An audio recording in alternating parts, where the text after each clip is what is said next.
63ാമത് സംസ്ഥാന സ്കൂൾ കലോത്സവത്തിന് തിരുവനന്തപുരത്ത് തിരിതെളിഞ്ഞു. പ്രധാന വേദിയായ സെൻട്രൽ സ്റ്റേഡിയത്തിൽ മുഖ്യമന്ത്രി പിണറായി വിജയൻ കലോത്സവം ഉദ്ഘാടനം ചെയ്തു.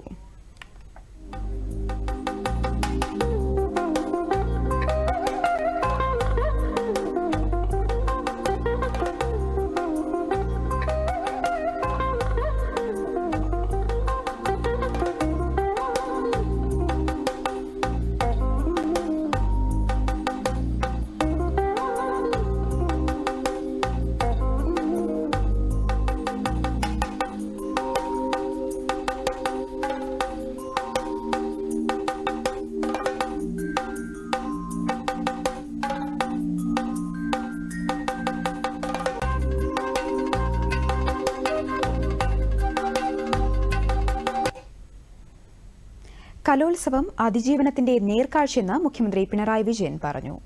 കലാമേള നന്മ കൂടി ഉയർത്തുന്നതാകണമെന്നും മുഖ്യമന്ത്രി ഉദ്ഘാടന പ്രസംഗത്തിൽ അഭിപ്രായപ്പെട്ടു. ഓരോ വിദ്യാർത്ഥിയിലും അന്തർലീനമായിരിക്കുന്ന കലാകാരനെ ഉയർത്തിയെടുക്കുവാനുള്ള പ്രക്രിയ കൂടിയാവണം വിദ്യാഭ്യാസമെന്നും മുഖ്യമന്ത്രി ഓർമ്മിപ്പിച്ചു. 25 വേദികളിലാണ് കലാമേളകൾ. എല്ലാവർക്കും വിജയാശംസകൾ നേരുന്നു. ഈ കലോത്സവത്തോടൊപ്പം സംസ്കൃതോത്സവം, അറബിക് സാഹിത്യോത്സവം എന്നിവ കൂടി നടക്കുകയാണ്. സംസ്ഥാന സ്കൂൾ കലോത്സവത്തിൻ്റെ ചരിത്രത്തിൽ ആദ്യമായി തദ്ദേശീയ ജനതയുടെ 5 നൃത്തരൂപങ്ങൾ കൂടി മത്സര ഇനങ്ങളിൽ ഉൾപ്പെടുത്തിയിരിക്കുന്നു.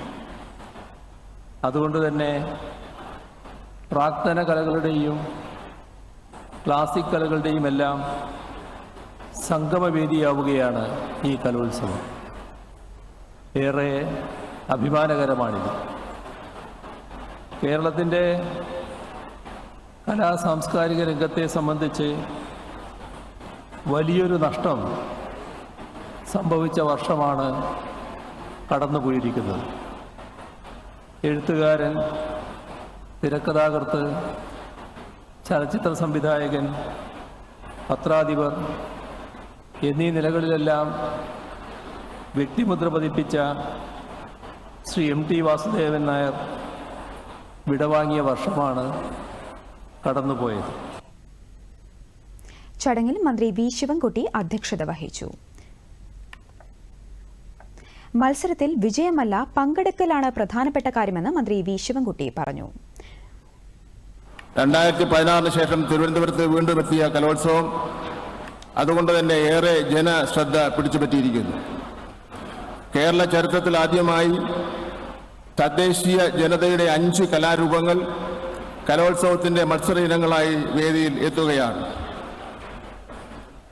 കേരളീയ സമൂഹത്തിന്റെയും സംസ്ഥാന സർക്കാരിന്റെയും ഒരു രാഷ്ട്രീയ സന്ദേശം കൂടിയാണിത്.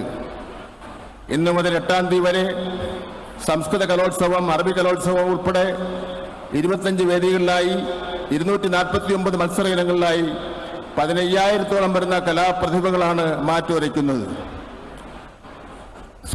സ്കൂൾ ലെവൽ മുതൽ വിവിധ മത്സരങ്ങളിൽ പങ്കെടുത്ത ആകെ കുട്ടികളുടെ എണ്ണം നോക്കിയാൽ സംസ്ഥാന യുവജനോത്സവത്തിന് മുന്നേ 5 ലക്ഷം വിദ്യാർത്ഥികൾ സംസ്ഥാനത്താകെ വിവിധ മത്സരങ്ങളിൽ പങ്കെടുത്തിട്ടുണ്ട്. മന്ത്രിമാരായ GR അനിൽ, വീണ ജോർജ്, AK ശശീന്ദ്രൻ തുടങ്ങിയവർ പങ്കെടുത്തു. വയനാട് ദുരന്തത്തിന്റെ അതിജീവനത്തിന്റെ ഭാഗമായി വെള്ളാർമല GHSSലെ കുട്ടികളുടെ സംഘനൃത്തവും സ്വാഗതഗാനത്തിന്റെ നൃത്താവിഷ്കാരവും ഉദ്ഘാടന ചടങ്ങിന്റെ ഭാഗമായി നടന്നു. ഉദ്ഘാടന സമ്മേളനത്തിനു ശേഷം 1-ാം വേദിയിൽ ഹൈസ്കൂൾ വിഭാഗം പെൺകുട്ടികളുടെ മോഹിനിയാട്ടം മത്സരം ആരംഭിച്ചു. ആദ്യ ദിവസമായി ഇന്ന് 24 വേദികളിലായി 40ഓളം മത്സരങ്ങളാണ് അരങ്ങേറുന്നത്. നാളെ മുതൽ 25 വേദികളിലാണ് മത്സരങ്ങൾ നടക്കുക.